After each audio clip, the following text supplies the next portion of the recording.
Hey folks, and welcome back to our channel. Costco, right? The one place we walk into for milk and walk out with a new patio set, a year's supply of paper towels, and maybe even a kayak. We all know and love the deals, but let's talk about the real reason many of us go, the promise of an easy dinner. That beautiful, shining deli section, it calls to you, doesn't it? It whispers, save time tonight. No cooking, no cleanup.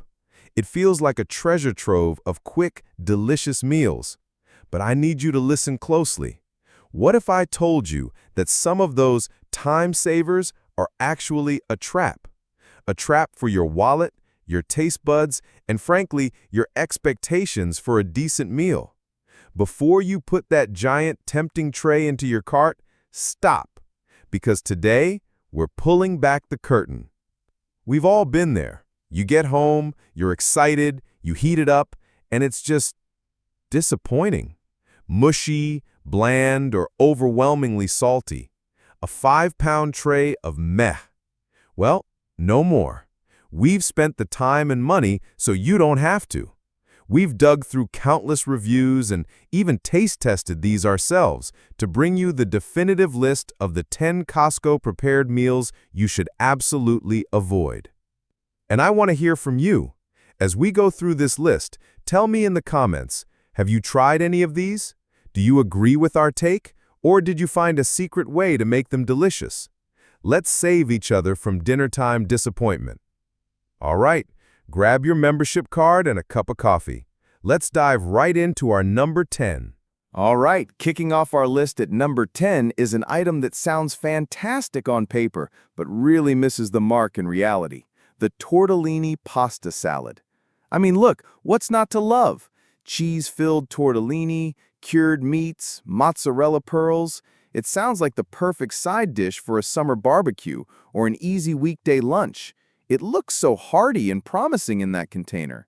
But the first problem hits you right away, the texture. The pasta is often overcooked and mushy, which is just not pleasant. And then there's the dressing. Instead of being zesty and fresh, it's just plain bland. And there is so much of it. It makes the whole salad feel greasy and heavy, not refreshing at all. But don't just take my word for it. Here's a real review from a shopper on Reddit that sums it all up. I was so excited to bring this to a potluck, but it was a mistake. The pasta was total mush, and the whole thing was swimming in a flavorless, oily dressing. Honestly, it was embarrassing to serve. Ended up throwing most of it out.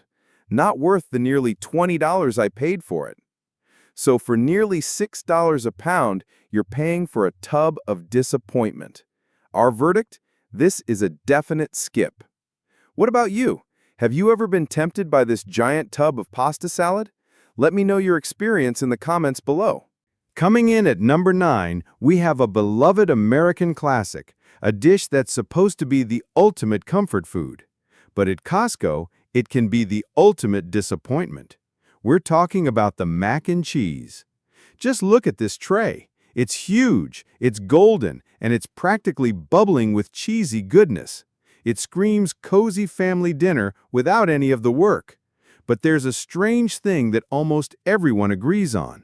It manages to be incredibly rich and greasy, yet somehow completely bland. It's loaded with a blend of cheeses, which sounds great, but it's missing the absolute basics, salt and pepper. It's like they forgot the most important part of seasoning. So why is that? A popular theory online is that they take a shortcut. Instead of making a classic cheese sauce from scratch, they supposedly use a pre-made alfredo sauce as the base. If that base sauce isn't well seasoned, then no matter how much cheese you pile on, the end result is going to be bland. And this blandness is exactly what people complain about. Listen to this review from a shopper that hits the nail on the head. My grandkids love mac and cheese, so I thought this would be an easy win. Wrong. It was a greasy, heavy brick of pasta with almost no real cheese flavor. I had to add a ton of salt, garlic powder, and sharp cheddar from my own fridge just to make it edible. For the price, I should have just made my own.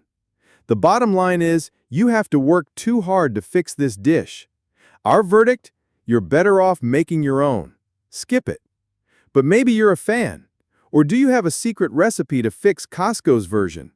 Share your mac and cheese wisdom in the comments. Next up on our list is another classic comfort food that sadly just doesn't hit the mark. We're talking about the shepherd's pie. And just a quick reminder, folks, this isn't a ranking from bad to worst. These are simply 10 items we think you should be aware of before you buy. Think of it as a friendly heads up. On a cold day, what sounds better than a massive tray of savory meat and vegetables topped with creamy mashed potatoes? It looks like the perfect, hearty meal to feed a whole family. But the dream falls apart with the first bite. The biggest complaint is the texture. The potato topping is often described as mealy or grainy, not creamy. And the filling underneath? The vegetables are overcooked and the meat filling can be just mush. On the flavor front, it's not much better. Many people find the filling has a strangely sweet taste, which is not what you expect from a savory pie. And here's a little fun fact for all the food purists out there. Technically, this isn't a shepherd's pie. A shepherd's pie is made with lamb. A pie made with beef, like Costco's version, is called a cottage pie. It's a small detail, but for many, it speaks to a lack of attention to detail. But whether you call it shepherd's or cottage pie, the reviews point to the same conclusion. One shopper wrote this: "Bought this for an easy family dinner. The potato topping was watery and had a weird, mealy texture. But the worst part was the filling. It was oddly sweet, almost like they added sugar to it. My family took a few bites and nobody wanted more. A huge disappointment and a waste of money." So, between the mushy texture, the sweet filling, and the identity crisis, this is one pie to pass on. It might be big, but big doesn't always mean better. Are you a stickler for the shepherd's pie versus cottage pie debate? Or have you tried this one from Costco? Let us know your thoughts. All right, the next item on our list is one that sounds like a fantastic idea for a quick weeknight meal, but the execution just completely falls apart. It's the bacon cheddar burger kit. A burger kit seems like a great deal, right? The patties, the cheese, the bacon, the toppings, all ready to go. It promises a delicious burger experience with minimal effort. But shoppers immediately pointed out a huge, glaring flaw. It's a burger kit without buns. It's like selling a peanut butter and jelly kit with no bread. It just doesn't make sense. Then there's the main event, the burger patties. They come pre-cooked, and people say they look and taste incredibly dry. Many have said you're far better off just buying a pack of frozen patties and cooking them yourself. And the final nail in the coffin? The veggies. The lettuce and tomatoes often look wilted and sad right in the package, even before you put a hot burger on them. The online consensus was swift and pretty brutal. One user on Reddit captured the frustration perfectly. "I grabbed this thinking it would be an easy dinner for my wife and me. First off, no buns? I had to make another stop just for that. The patties heated up like shoe leather, so dry. And the lettuce was already brown. For over $6 a pound, this kit is a total ripoff, a classic case of a good idea executed poorly." So, when you're paying a premium for a convenient kit that's missing a key ingredient and has subpar components, it's just not worth it. There are much better, more economical options right there at Costco. This one seems like a real head-scratcher to me. What do you think? Is a burger kit without buns a deal-breaker for you? Let's discuss it in the comments. Next on our list is an item that promises the ultimate convenience for a quick lunch or a party platter, but often ends up as a sad, soggy mess. We're talking about the pre-made wraps. These look so easy. You can grab them for lunches for the week or put them out for a family get-together. No work required. What could be easier? But here's the problem. Unless you eat them the very same day you buy them, they almost always turn into a mushy, soggy disaster. The tortilla soaks up all the moisture from the fillings, and it's just not pleasant. The traditional turkey pinwheels seem to be the worst culprits. They're small, which means the filling-to-tortilla ratio makes them get soggy even faster. While some of the other wraps, like the ones made with the famous rotisserie chicken, can be a bit better on flavor, the consensus is the same. For the price, the quality just isn't there, especially when you can't trust them to last more than a day in the fridge. This lack of staying power is a huge issue for people who are trying to plan meals ahead. Listen to this very typical experience. I bought the big tray of turkey pinwheels on Sunday, hoping to use them for school lunches for a couple of days. Big mistake. By Monday afternoon, they were already a soggy, unappetizing mess. The kids wouldn't touch them. I ended up throwing away more than half the tray. Such a waste of money. So while they might be okay in a pinch if you're eating them immediately, they're a terrible choice for meal prepping. Our advice?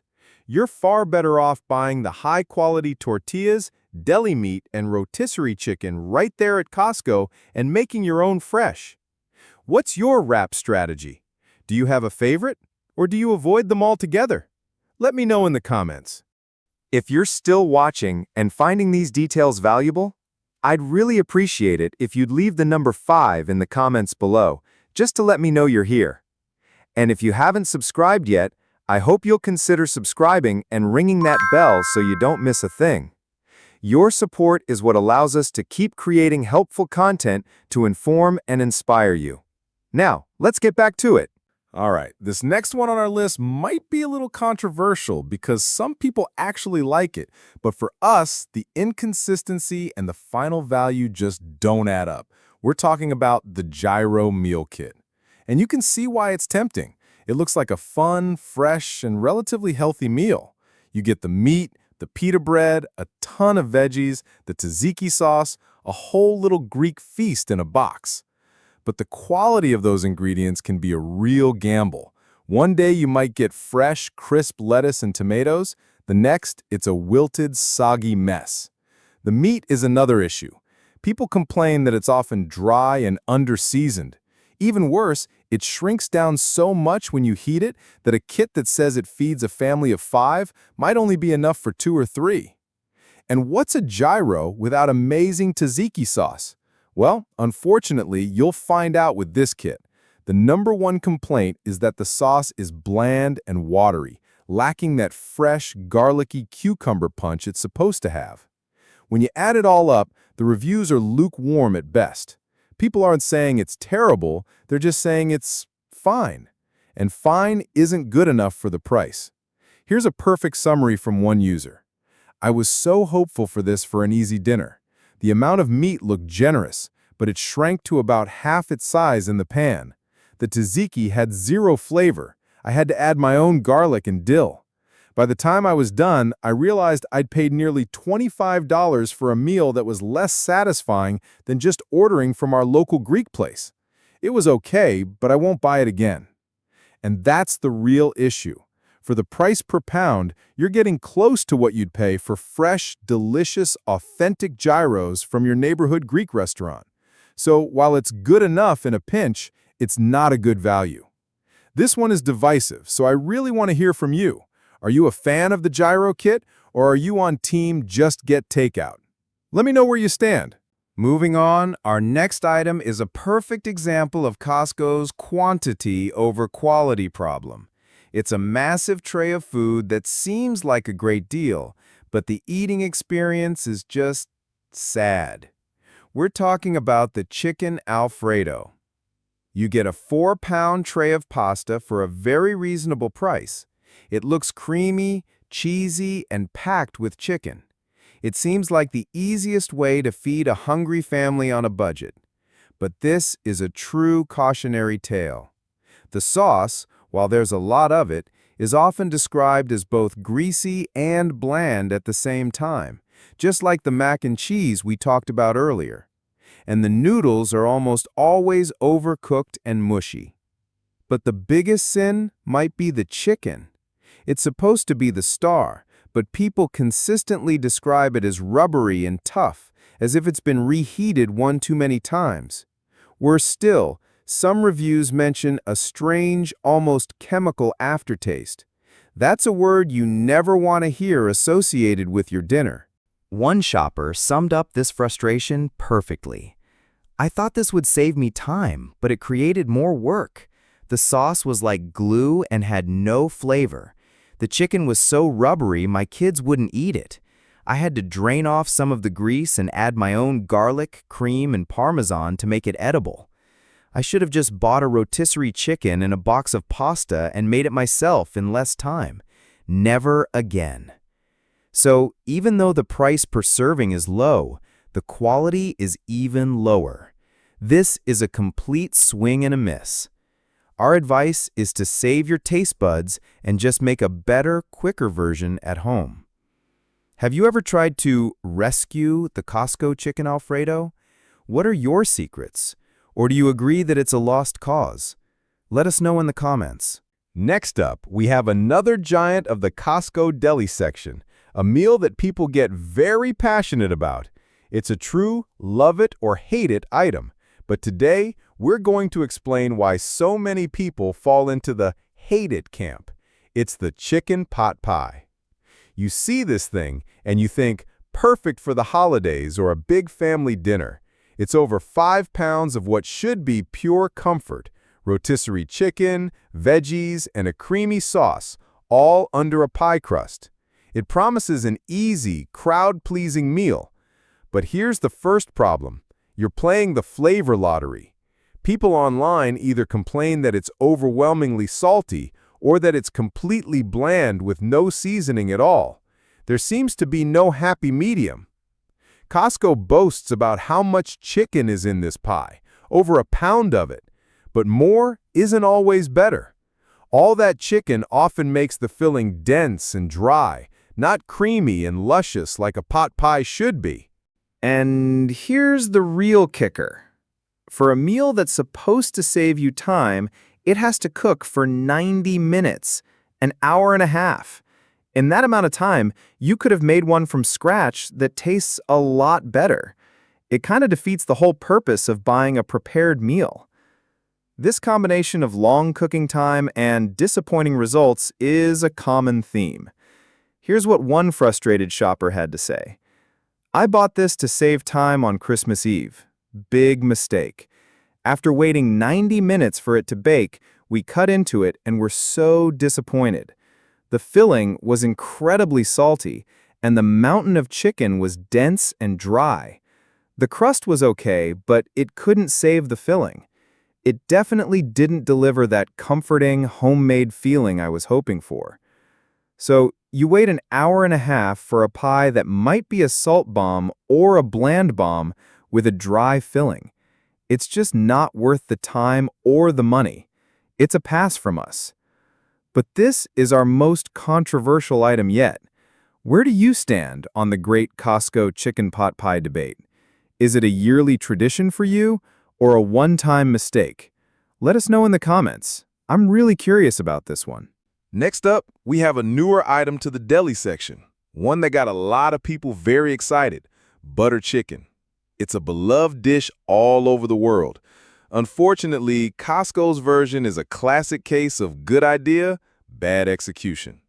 In theory, this is a fantastic meal. Creamy, flavorful butter chicken with soft naan bread for dipping. It seems like a great way to get Indian restaurant flavor at home without the work. But the reality is a different story. The biggest problem is inconsistency. The chicken, which should be tender and juicy, is often complained about for being dry or rubbery. And the sauce, the star of the show, is frequently described as thin, watery, and lacking that deep, complex flavor a good butter chicken should have. Another issue is the value. While the price per pound seems reasonable, when you do the math, it's only slightly cheaper than just ordering from a local Indian restaurant. And when the quality is so much lower, it stops being a good deal. And finally, there's the bizarre issue with the cooking instructions. They suggest cooking it for 45 minutes, which seems incredibly long for a pre-cooked dish. Many people, including us when we tested it, found that following these instructions resulted in dry, overcooked chicken and burnt naan. One shopper shared their disappointing experience, which mirrors the common complaints. "I'm a huge fan of butter chicken, so I was thrilled to see this. What a letdown. The sauce was thin and tasted like tomato soup. The chicken had a few okay pieces, but most of it was dry. And after 45 minutes in the oven, the naan was burnt to a crisp on the edges. Next time, I'll just spend the extra few dollars and support my local Indian restaurant." Between the dry chicken, the bland sauce, and the confusing instructions, this is one to leave on the shelf. It just can't compete with the real thing. Are you a fan of Costco's international offerings? Have you tried this butter chicken? Let me know your thoughts. If you're still watching and finding these details valuable, I'd really appreciate it if you'd leave the number 10 in the comments below, just to let me know you're here. And if you haven't subscribed yet, I hope you'll consider subscribing and ringing that bell so you don't miss a thing. Your support is what allows us to keep creating helpful content to inform and inspire you. Now, let's get back to it.